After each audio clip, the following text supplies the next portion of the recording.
More than 200 dogs are recovering in shelters across the state. They lived for years in unsanitary conditions in Grundy County. This weekend, all of that changed.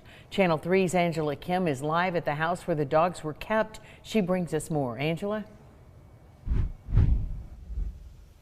Well, Cindy, it's starting to get a little dark out here, but behind me there's all sorts of stuff. You know, we have dog remains, there's barely any grass out here, completely dirty water, trash, all sorts of unsanitary living conditions out here. And 13 organizations, they came out here this past weekend, but even after 20 hours of discovering all of this and searching through the house, they say they still have a lot of work to be done. You know, you can never be prepared for what we walked into this weekend. James Houchins with Guardians of Rescue in Kentucky came to Grundy County after a tip of 65 dogs inside this home.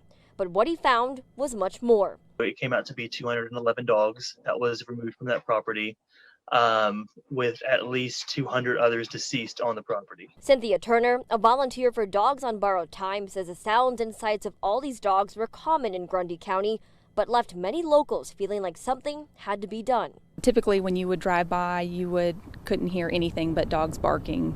Even for miles down the road, you could hear them barking. The Grundy County Sheriff's Office arrested 72-year-old Margaret Allenson and charged her with aggravated cruelty to animals.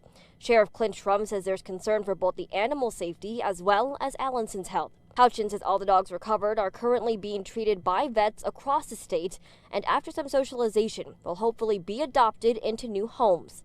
Both Turner and Houchins want people to be aware of breeder situations like this and report anything that may indicate dogs in an unhealthy situation. The first red flag is when you go to buy this puppy, if they don't want you coming near their property, there's a reason why. There's something they're hiding. You know, if you still insist on going that route, you know, ask to see the parents. You know, it's going to be very obvious if this is a mom that's been bred over and over again. Now, some organizations are coming back here this weekend. They say there's still about 4 to 6 dogs on this property. We've actually seen a couple of them walking around while we've been out here today as well. But they say a majority of these animals, like the dogs that were giving birth as people were walking through this home searching for these dogs, they are all with the veterinarians across the volunteer state, and they are being treated to get their health back to normal. Now, Houchins says that they're all likely going to be spayed and neutered as well as socialized as well before they are put up for adoption. Reporting in Grundy County, Angela Kim, Channel 3, EyeWitness News.